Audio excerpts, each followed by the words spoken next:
Welcome to the Exceptional Sales Leader Podcast with Darren Mitchell.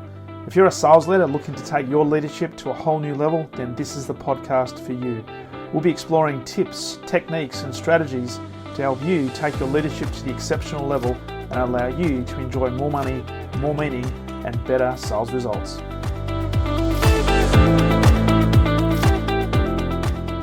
Welcome back to the Exceptional Sales Leader Podcast, and welcome to a lady coming in all the way from Connecticut in the US. And I must say, it is the brightest microphone that I've ever seen. It is bright red.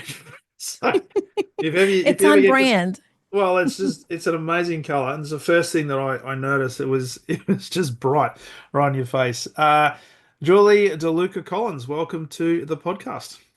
Well, thank you so much for having me. I've been looking forward to this conversation because I have to say, many women don't talk about this, and I like to talk about sales and relationships. And yeah, I'm on board for it. So I've been looking forward to it. And thank you for having me.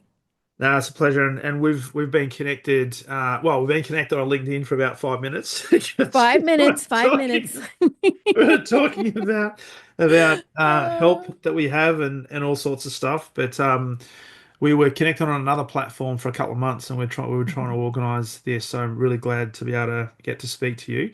For the people who are listening, I'll ask you to do a bit of background in a second. But for people who are listening, you run a top-rated podcast called Casa de Confidence. You're a public speaker. You run a business called Go Confidently Services. You are an ex-corporate individual, having run sales organizations and doing all lots of other things. You're a coach, speaker, consultant, all-round good person. Wow. I don't know who you're talking about, but I guess Well, that's my bio. that's it. And we're going to talk a lot about sales. We might even talk about podcasting, and we may even talk about women in business and how perhaps some key tips for women who listen to this who might be in sales, thinking about getting sales or Mhm. in sales leadership, how they can perhaps take some tips and strategies to further their career and I guess penetrate what unfortunately is in many cases a male-dominated genre, which we need to Indeed. hopefully break down even more.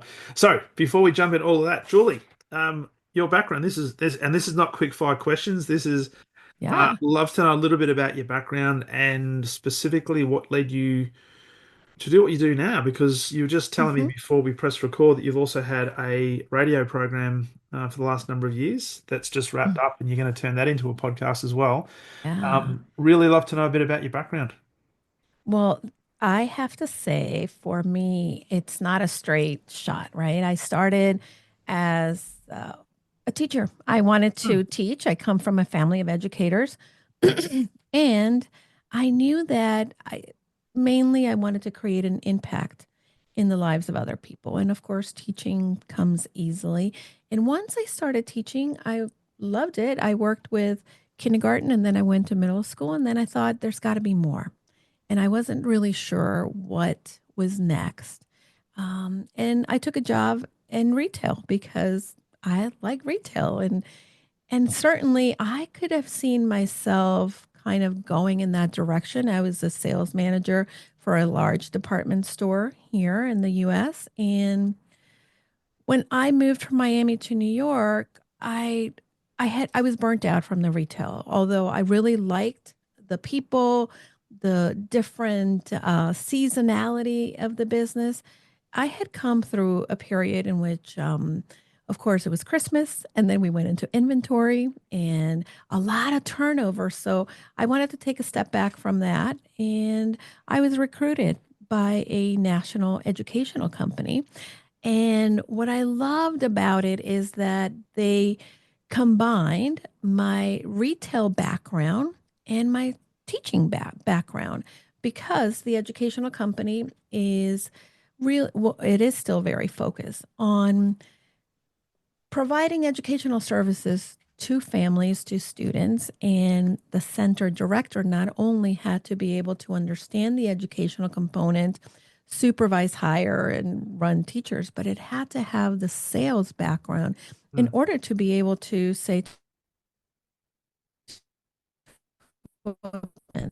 and not a one and done, and really be able to communicate the value of what we were providing. And I fell in love with that because for me, I knew what an impact having the right education, the right skills when it comes to any grade level, right? Educational skills, and then what an impact it made in the family. So that was really a great thing for me because it helped that I want to make good in the world part of Mm, me.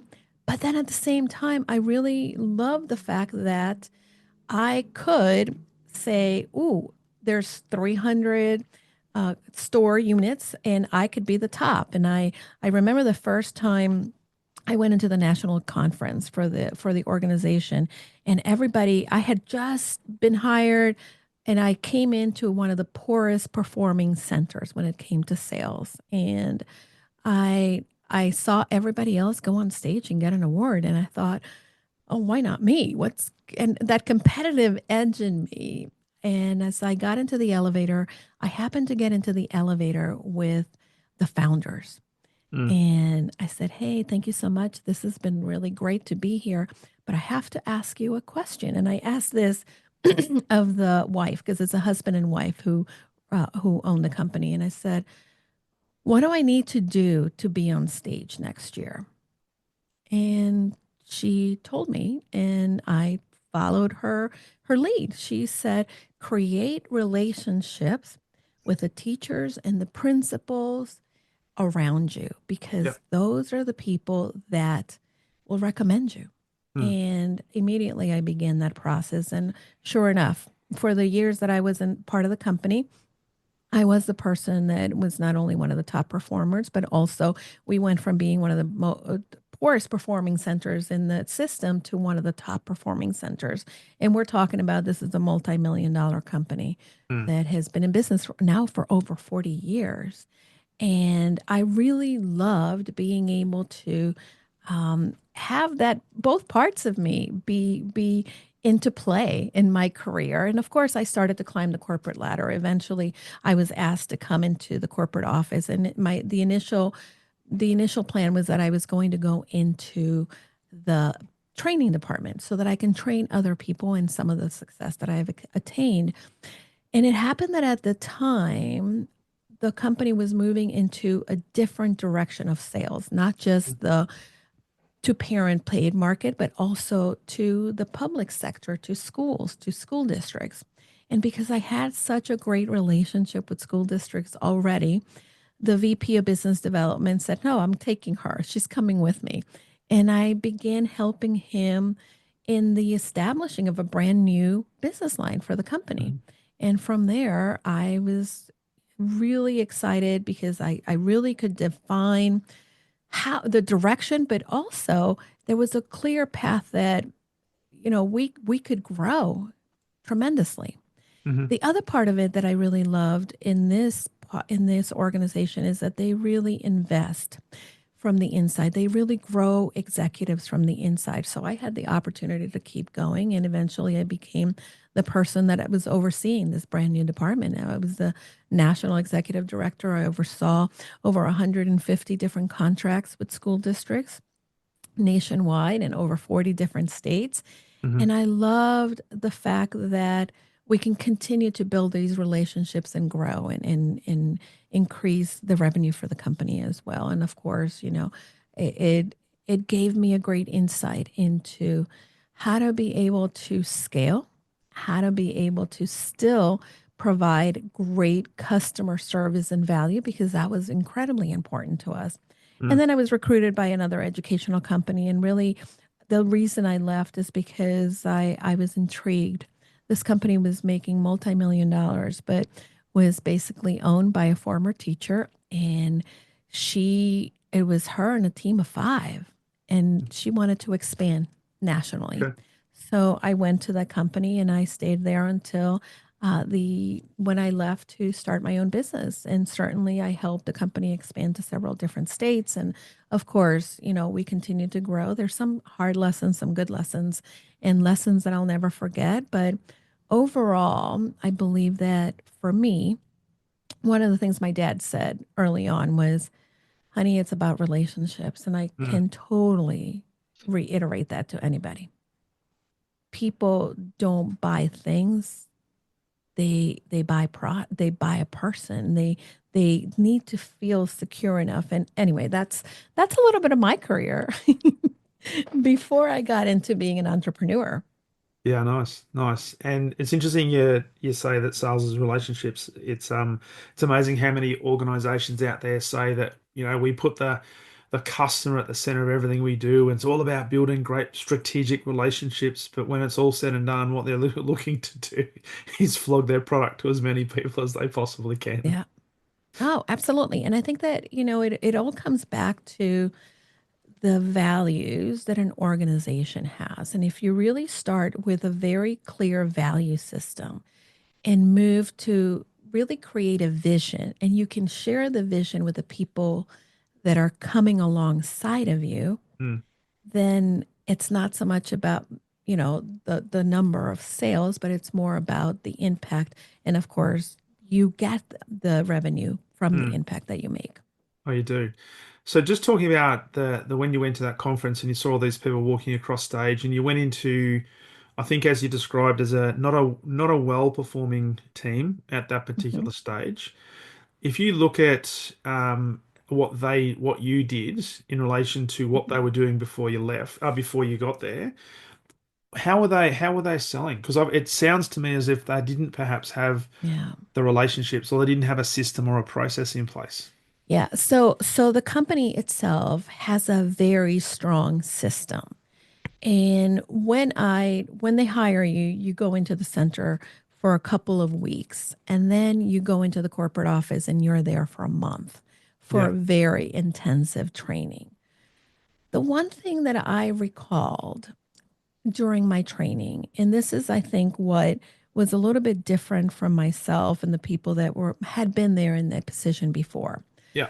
Um, we did a case study of a young woman who was in 11th grade, had great marks in her report card, and eventually she hit a wall in Hmm. one of her subjects. And the inability to be able to grow in that subject really hindered her confidence and it Hmm. hindered her performance and then began to impact her future as she got into college. And I really resonated with that girl because that was me in high school. I hit a math wall, and for as much as I tried, and there weren't a lot of services or support systems that I could leverage at the time.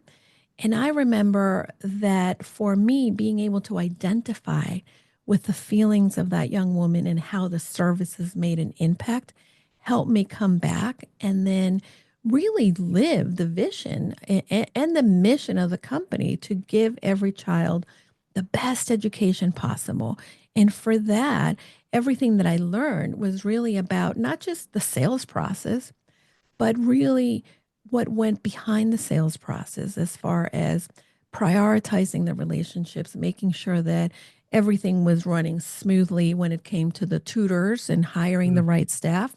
Because if the person that is meeting with the potential parents is having to do a lot of other things, Yeah. right? And that's really what happens a lot of times when individuals that are supposed to be creating the sales or the business development are dealing with the things that they shouldn't be dealing with, they're being pulled into many directions. So it's very difficult to go in and really go in with a clear mind and understanding of what you're trying to create in the relationship and the conversation and be able to answer and remind yourself that it's not about I'm trying to sell to you, but it's about really understanding the needs of the person you're sitting in front of.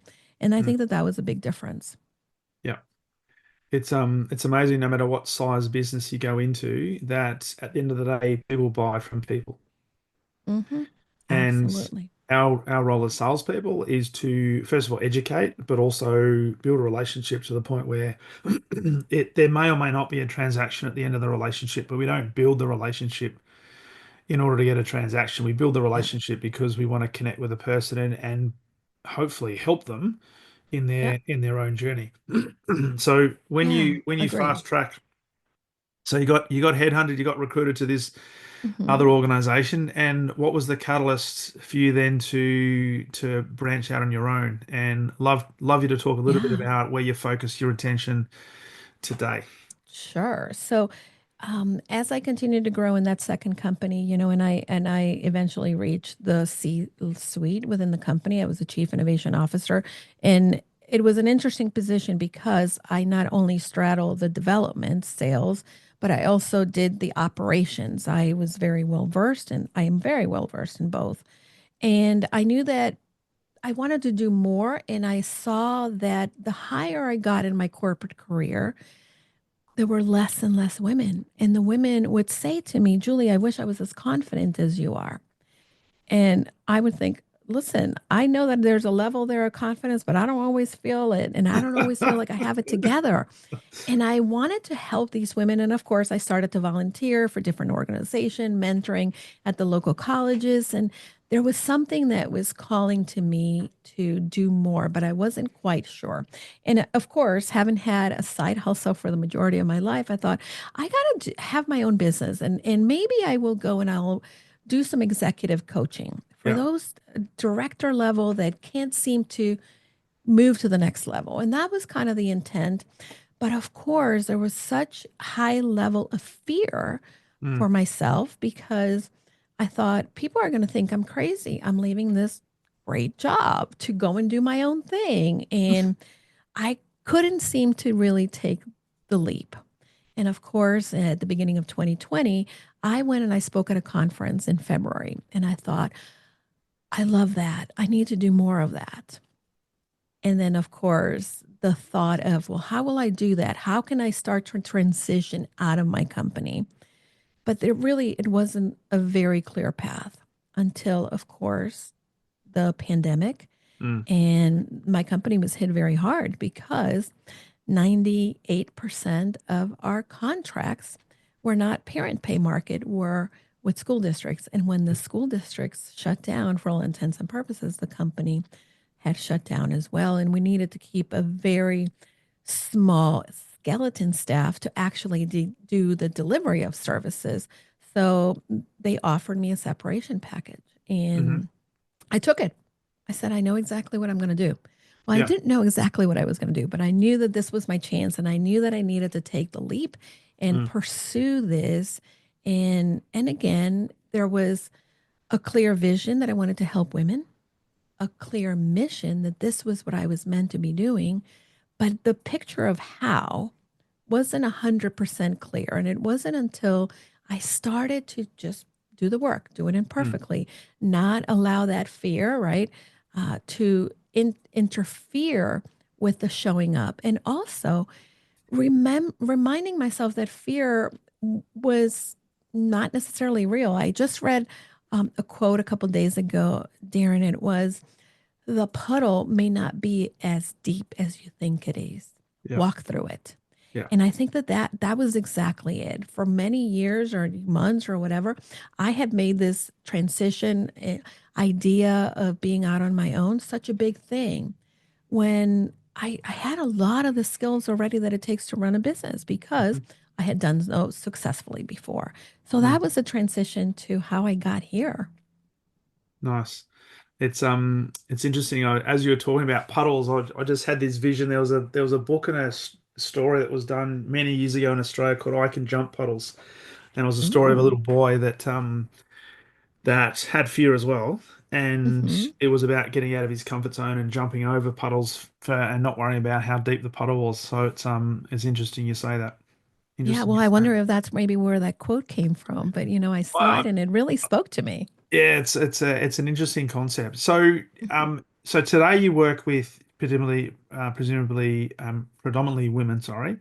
Women Um, entrepreneurs, yes. yeah. So, but people listening to this, they might be entrepreneurs, they might also be in a corporate role. So, what are some of the, I guess, based on your experience, having been in corporate, now being entrepreneur, working with women, um, I guess where are some of the parallels? Because there may be women who are listening to this right now, and men for that matter. So we're not going to necessarily separate them, although you primarily work with women. Some parallels between starting a business, becoming an entrepreneur, building, doing the sales campaign, and all that, but Mhm. also thinking about the next step in their career. right? So Yeah. there's still going to be some of the, I guess, the Such a great trepidations and the question. issues and the fears that might sit there. So where are some Yeah. parallels that you think that might exist in that? Yeah, it's a great question. And I think that, even though I focus really on working with entrepreneurs, I do some executive coaching still because that's really another way in which I know I can really give back to the individuals. And what the parallels that I see is that again, we don't understand or have a clear picture of the next step, right? Hmm. We look at sales as something that is intimidating. We let ourselves be intimidated. Whether you're in a career, right? If you're in a corporate environment, a lot of times you have to sell yourself, first of all. And second, you have to be able to say, I don't know how I'm going to do this, Mm, but I will figure it out. mm, One of the things that I found in my career is when you get promoted to the new position, you don't know how to do the new position. You may have the expertise and skill set that will help you, but you've never been in that position, so you've never done it. yeah. So you have to know that what you already know is going to carry you. And that happens as well in the entrepreneurship. Mm, You have to know that you have tools and you can use those tools. And of course, as you continue to do the work, whether it be in your corporate environment or in your career, in your entrepreneurship, mm. you will gain more tools, but you will only gain them as you're doing the work, as you're stepping out, as you're, I don't like the phrase fake it till you make it. What I like is the No. phrase let's take a step. Let's do it. Let's Yeah. do it, even though we're afraid. And what happens is we become competent at what we're doing. The more that we do it, the repetition, the failures, the lessons, we become competent. And that Mm, competency then it gives you the confidence that, oh, okay, I know how to do this, right? yeah. And then you can continue to keep growing in that way. But a lot of times we second guess our abilities because we haven't seen ourselves in that position yet. But Or we you haven't have what done it it before. takes. Yeah, you haven't done it before. Yeah. So just on that point, because I know when I was running sales teams, I had a number of females in my team, and I am proud that I brought more females into the team. Not because there was any metric, but because these ladies had the characteristics that I was looking for. But what was interesting speaking to them and since myself leaving corporate and speaking to females in business, I love your take on this, that often females in corporate or in entrepreneurship believe that they have to almost prove that they've done the job or prove they've got the Yeah. competency before they get perceived to get the opportunity Hmm. versus males, and this is not a derogatory statement on either, but males tend to back themselves more and say, "Hey, I'll work it out." And Hmm. is it bravado? Is it the fact that Yeah. women set such high standards? What is it from your perspective? Because I could never really understand it, and what would hold women back Yeah. from having a crack because they were probably the same, if not better, credentialed than some of the men they were competing Hmm. with. Well, here's a little bit of what I've come to see. Especially again, I've worked with women in several different stages and ages, and also whether it be entrepreneurship in the corporate world. Mm, The one difference is that a lot of time as women, right, we are told you need to look good, be a good mom, keep a good house, be a good professional, and and I'll give you an example. I don't have kids.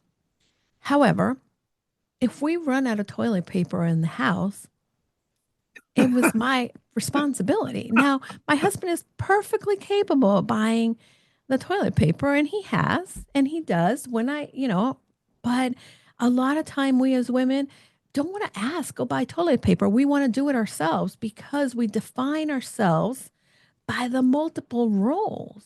mm, And because we're just juggling all of these things at once, we end up saying, oh, I didn't do that well. I didn't do that. And we start to grade ourselves and we start to again, also hold ourselves to what we're seeing that person do that maybe we're not there yet. And Mm. you know, this is one of the reasons why I started the podcast as well, because in an age of Instagram, we're seeing the high points. We're not seeing the back of the house.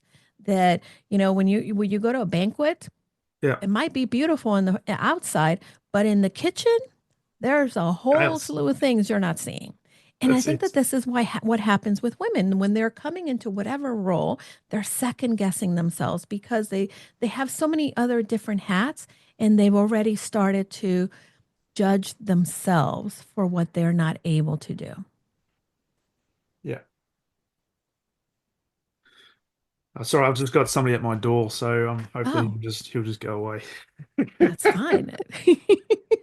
It's So all good. so with that, then moving into the work that you do with women today, where are some good examples where they've actually, I guess, taken the initiative and been able to get over that hump? How much of the work is it around identity? You know, I believe that it's everything is tied to identity. I think that for us, we have to be able to create the picture of who we want to become and then do the reverse engineering and saying, if I want to be here, what did I do every day to get there? And again, the consistent action that gets us traction is only able to help us if we realize that our consistent action is going to look different every day, Mm, right? And I think that sometimes we feel I need to show up at 100%. Well, maybe 100% for you is doing half of what you did yesterday and being okay with that. mm, So that identity piece when I'm working with entrepreneurs is big because it's difficult to separate your identity, who you are, with what you're doing. Because in many cases, my clients are building a business out of something that they're passionate about as well. yeah, yeah, yeah.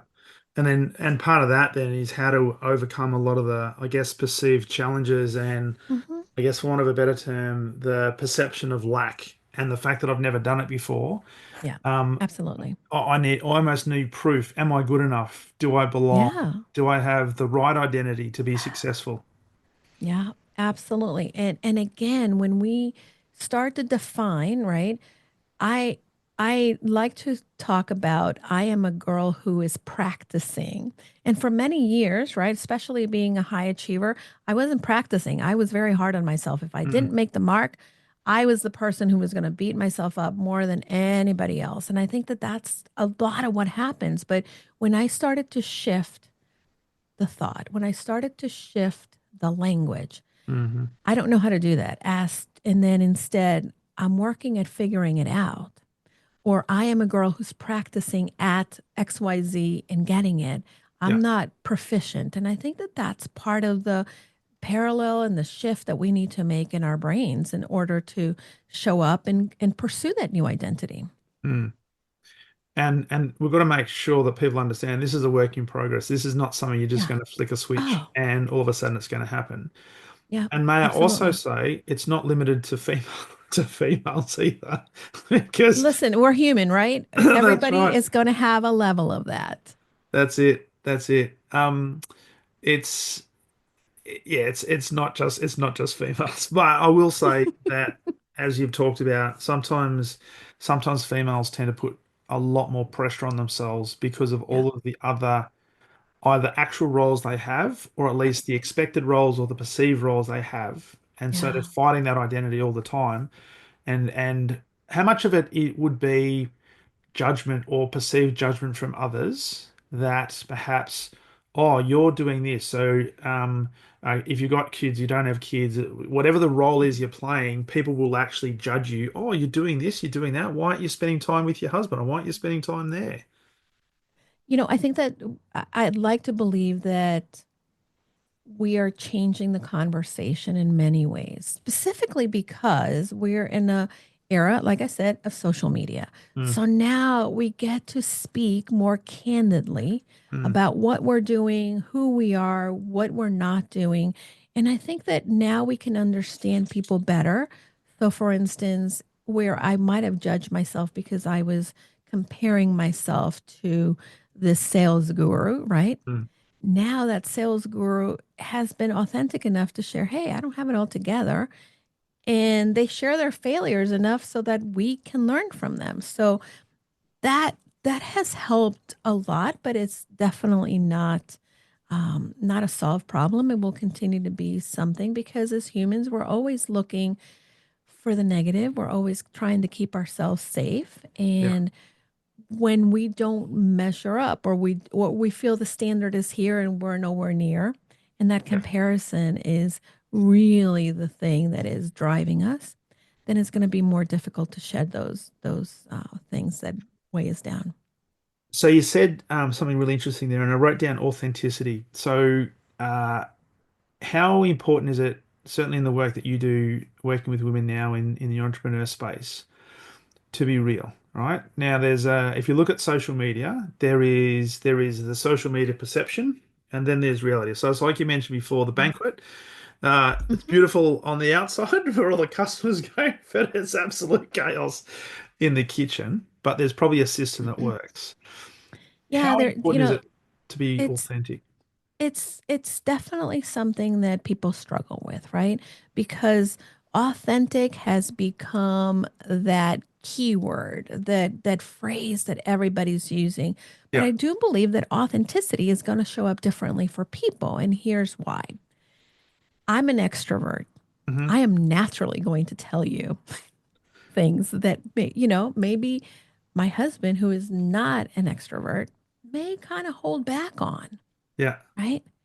And I think that when we're talking about authenticity, you don't have to follow the prescription or what you feel authenticity is. You really need to decide what authenticity is for you.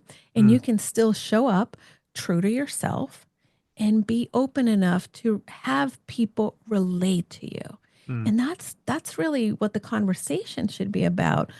Authenticity is about relatability. mm. How do we make ourselves relatable to others? Yeah. How do we create um, showing up as ourselves without the fear, right? And I think that, by the way, I I can record an excellent, beautiful video in my kitchen about, oh, the morning I just had my coffee. It's so great. But listen, there might be dishes in my sink. And every once in a while, I will, hide them. And every once in a while, I say, you know what? Somebody else has got dishes in their sink. And if they don't like me because my dishes are not done, right? Then I have to be okay with that. Because at the end of the day, you're congruent. You are also in that congruency. And that's another word that I think um, many people, right, want to be what people want and Yeah. need. Yeah. But you Or what they can't do think that they for want them to. somebody else. Yeah, Yeah. what they think they need. Yeah. But you can't be that for somebody else unless you're doing it for yourself. And that's the work, right? It's never done. It's always a journey and we Yeah. continue to kind of unpack the layers. Who am I? What do I want? How do I come into the world? Okay, let me show people what do they Mm. want? How can I, relate to them, etc. Yeah. Yeah. It's a great point you make, and I often say to sales teams and sales leaders that there's nothing out there you have to convince anybody of, right? So if you Hmm. all you have to do is be really clear on who you are Yeah. and just own who you are, right? Be real, Hmm. right? Because you'll find that more people will resonate with you than if you try to pretend somebody who you're not, right? Because people, certainly in Australia, people's BS meters are pretty good and they can tell whether Hmm. somebody's trying to pull the wool over your eyes or not. So Yeah. just for you. Now, whether you call that authenticity, when you call that real, whether sometimes people call that Yeah. you're a flawed human being, hey, two hands in the air Right. here. Because what I say to people is that firstly, people are going to buy you Hmm. based on how Yeah. you make that person feel, right? If there's a Yeah. connection, they're more likely to have Mm. an interest in whatever you got to sell.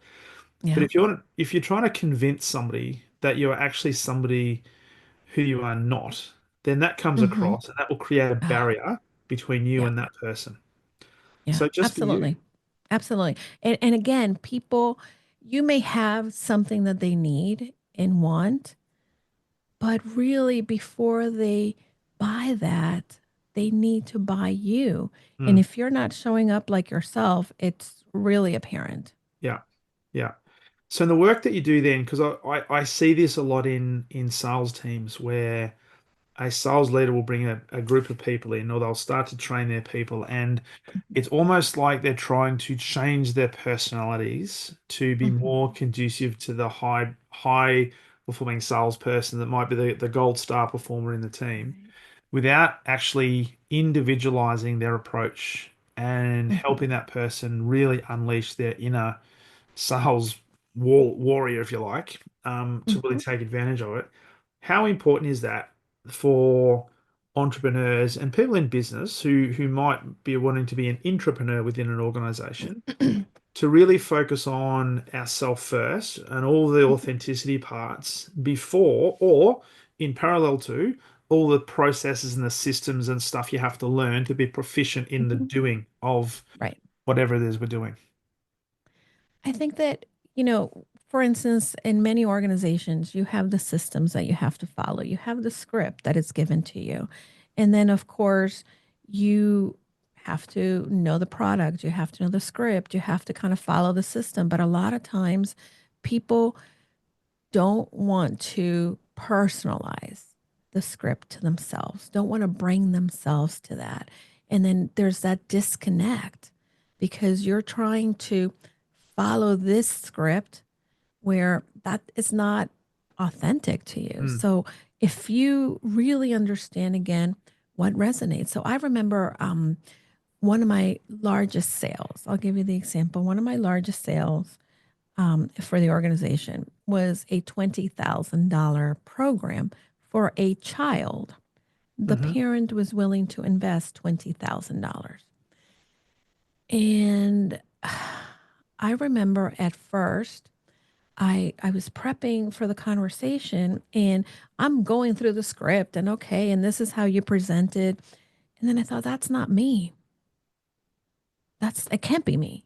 Yeah, Because I know that as a single mom, this woman, I grew up with a single mom. I know that that was going to be a sacrifice. It was going to be yeah, a huge investment. So I couldn't just follow the script. Of course, to an extent, you follow, yeah. but I had to really be able to say, I know what this means to you, but I know also what it could mean if you make this investment, right? hmm And really bringing myself to that. But a lot of times we're not willing to do that. We're so concerned that we're going to be judged for not following to the letter, for maybe going off the reservation a little bit, which you have to give yourself permission to sometimes. And it's a lot of people will say it's better to ask forgiveness than permission, and I think that a lot of times, ooh, that may apply. Well, it may, and there's nothing wrong with that because it always No. comes down to one key word, and that is intention. So, what is your Mm-hmm. intention? Right. And I'd love your take on this, particularly in that example when you're talking to the single mom. $20,000 is a huge investment, right? Yeah. So, Absolutely. when we talk about sales being of service, and I believe that sales is the ultimate form of service, right?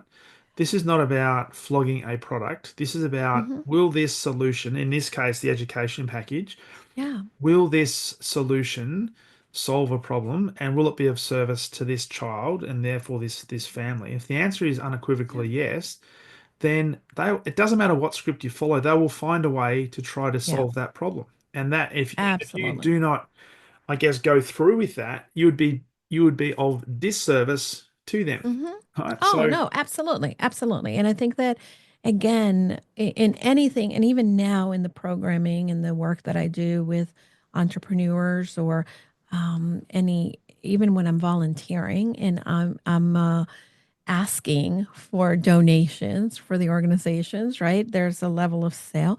I have to be able to what is in it for that organization? Why are they going to donate to mm, this other organization? Why will they invest? yeah. Right? Well, let's talk about how this organization will benefit and how it's a win-win for them as well. Mm, And I mm, think that a lot of times if we don't look at what is in it for them and we're just concentrating on I am so nervous that I'm not going to hit all the points in my script. Yes, you're going to bound to fail for sure. that's it. Or if you're focused on, I have to get this sale because my Yeah. sales manager is riding me like a bucking bull. Oh, yes. And I think that that's the other thing too. We're so, listen, I like numbers. Yeah, Numbers never lie. yeah. In business, your numbers, well, your numbers are going to really be able to guide you and inform what you do. However, if you're coming into because you need to fill a quota, you're forgetting the humanity. Mm, And by the way, you may get the sale. Someone may say, okay, I'll invest, but they're not going to get the result mm. because you just sold a system or something they needed, but you don't really know if really that is what they wanted and needed. Absolutely, absolutely. So I wanted to flip a little bit now because you're a podcaster and you've had a radio show and Mhm. love you to talk about your experience because I think we've been podcasting probably a similar period of Mhm. time. Um, how do you find podcasting? And from your perspective, how has podcasting helped you develop not just competency, but also confidence in what you do and how you can be of service to others? Well, here's the thing. I went into podcasting because I love the medium. I Okay. have always wanted to have a podcast, never took the leap. It wasn't until my husband helped me take the leap that I did. And I'm so grateful for that.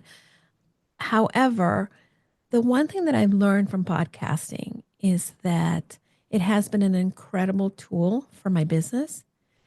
However, I went into it because I wanted to bring a message to the person that is sitting in their home and was me, so hesitant with maybe those big dreams, but hesitant to take the leap into the next thing. Or the person who wants to go for the promotion but doesn't even know how to ask for it. Um, and I know that for me, the message and what I wanted to bring on the podcast is the one thing that someone needed to hear Hmm. that was going to be their life raft, right? And that they needed to hear that. And I know that at times we concentrate so much on the, oh, I have a podcast, how great, or let me see who I interviewed and let me see my downloads, what it is. But at the end of the day, I started to really keep in mind, and I remember straying from this at one point in my podcasting. And Yeah. I can tell you that that's when I took a dip because I Yeah. stopped thinking about who was listening. I started to focusing more on, oh, I got to get the thing out there. I got to get the content. But now every time I record with somebody, that's the first question I will ask myself. And Mm. very much like you, I don't send you a group of questions in the beginning. I really want to be able to have a very organic conversation. Yeah. But I always ask myself, what is it about this person that the person listening wants to hear and needs to Mm. hear? Hmm. And that really drives my conversation. And I think that when it comes to podcasting, that's a lot of what sometimes people are not pursuing, Mm. really being able to create the type of content that people need and want because they're more concerned about what their end result is for them. It's a good point, and you're talking about things like downloads and stuff like that. Full transparency, I don't think I've looked at statistics for about 7 months because Yeah. it's just not important to me. It's about Yeah. how do I put a message out? How do I Hmm. interview people, and how do I extract from them a message that is going to be relevant to the people who are hearing it? Yeah. And how do I continue to do that on a consistent basis? Because I know that the Hmm. numbers will just take care of themselves. It's it's Oh, it's just absolutely. it's just math. Absolutely. Yep. It's just math. Listen, it's so true. And I think that a lot of times, right, we concern ourselves with that end and really neglect the others. And Mm. that's when we really can't we're going to falter because we become so focused on the numbers that everything else suffers. Yeah, absolutely. So we talked about at the beginning of this, your father mentioned you got to build relationships, right? So Yeah. as we sort of bring this to a bit of a close, just want to talk a bit more about relationships and the importance of that in business Hmm. We can say relationships are important to us in life, right? Which is Right. an obvious thing. But from an entrepreneurial's perspective, and particularly somebody who is wanting to build a business, expand their business, Hmm. rapidly grow their business, um, can you just talk a little bit about, I guess, the balancing act between, I guess, the hustle that sometimes Gary Vee Hmm. talks about, right? Yeah. And Yeah. the relationship, which he also talks about, right? He Hmm. says you've Right. got to build great relationships, but you've also got to have a sense of urgency with it. Can you talk a little bit Sure. about, I guess, your experience and your own perspective around, I guess, the balancing act between wanting to develop, wanting to improve, wanting to get promoted, wanting to Hmm. build the business, expand the business, and the importance of Yeah. building long-term sustainable relationships as an underpinning pillar of success? One of the things I heard, and I don't think it was from my dad, but it was a mentor, and they said, "Be seen, be known, be understood." And I think that when it comes to our business, right, Mm, and for anybody who understands the whole marketing process, right, we want to attract, we want to engage, nurture, we want to invite people to work with us, and then we want to make them our super fans, like Pat Flynn says, right? yeah, yeah, And what people forget is that in all of these stages of the sale, right? Be seen, be known, be understood. It really is about creating the relationship from the start. So when you find my podcast and you listen, you're going to hear someone that's trying to build a relationship with you. The initial 5-10 minutes of the show, it's not me or doing the interview. It's me and my husband talking yeah, because I want you to get to know me. This is who we are, right? This is our show. And from there, we create the system to engage. Now I shared myself with you. Let me hear from you, right? And really connecting and being out there. And I think that the more that people know you and understand you, the easier it is for you to invite them to come alongside of you. mm, And that's where sometimes we're not doing that in business. We, we're looking at the next step in our career, but we don't realize how important it is to not only talk to the people in your department, but really forge the relationships with maybe the marketing team or maybe the R&D team or the finance team, because these are the people that are going to support you.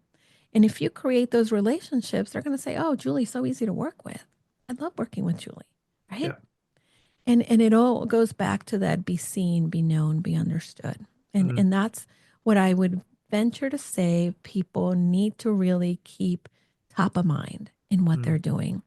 Show up authentically, imperfectly, and then do it in a way in which you are letting people know who you are and being present so that people can, "Oh yeah, let me remember you," right? Becoming memorable, and then being able to earn the privilege to share what you believe in so that people can understand you and say, "Yeah, I align with that.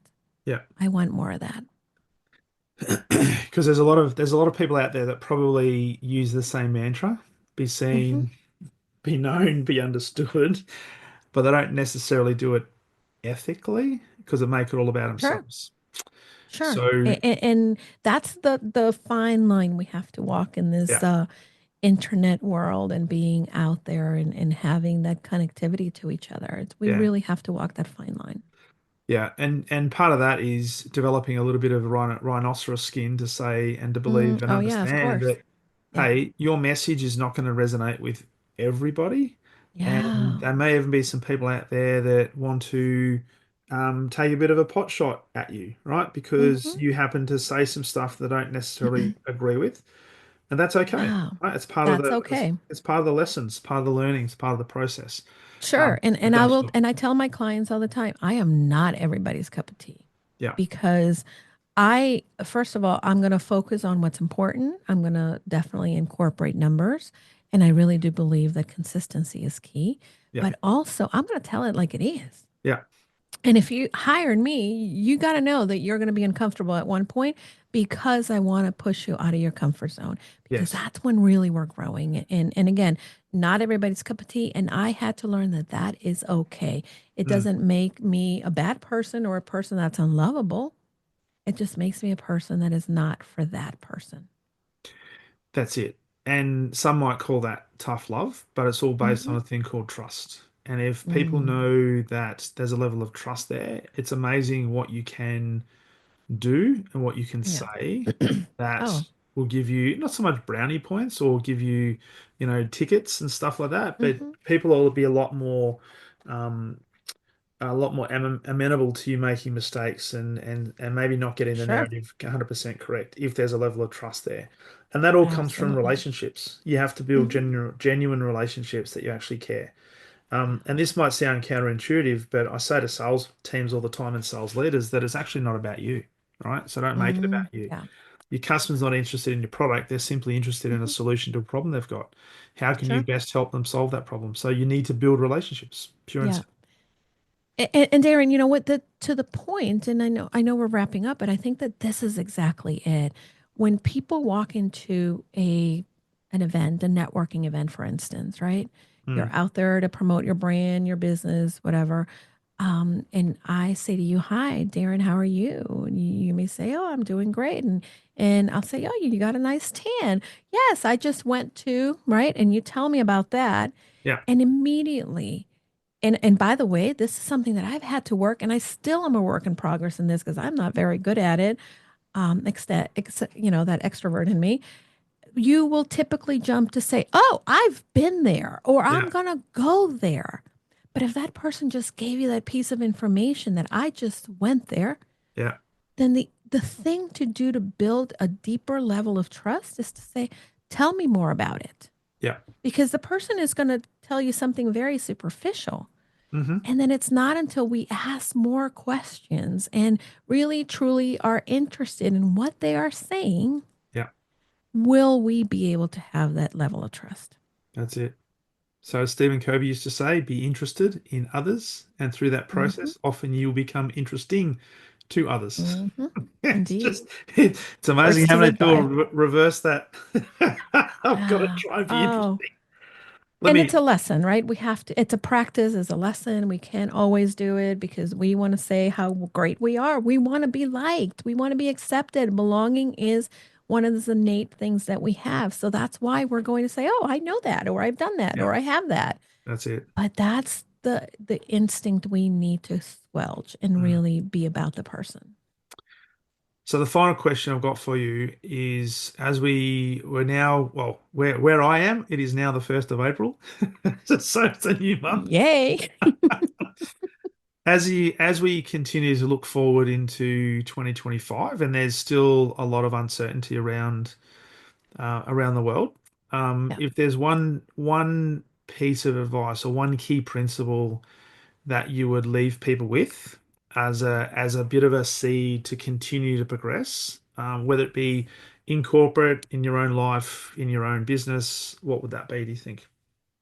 Yeah. I want to revert back to the earlier conversation that we had about the future self.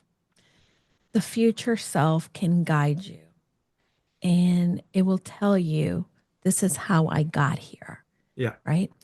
And then as you start to map out the actions that get you there, show up every day consistently, get up and be okay with not necessarily, going all in 100% gangbusters, but be willing to just be 1% better every day Mm, because you can't control anybody else except you. that's So it. that's why find the guidance in your future self and go from there. Nice. And take it one day at a time. Absolutely. Love it. Julie, been an absolute pleasure having you on the podcast. For people who would like to connect with you and learn more about you and what you do, where's the best place for them to do that? Well, you can go to my website, goconfidentlycoaching.com. And of course, I'm Julie DeLucca-Collins and all of the social media platforms except X because that's a dumpster fire. I don't hang out there. Everybody else, you can find me.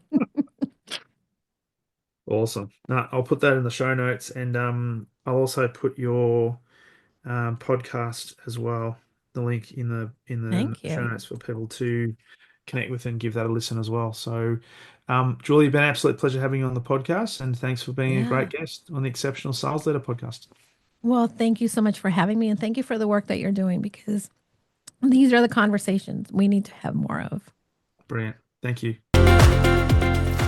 Thank you for listening to the Exceptional Sales Leader podcast. I trust the information in this episode has been helpful in your journey towards becoming exceptional. And remember, please take the time to rate the show, subscribe to the show so other people can find it. But also, if I can help you, jump on my calendar, go to leadwithdarren.com, and let's have a conversation about how I can help you along your journey to being exceptional.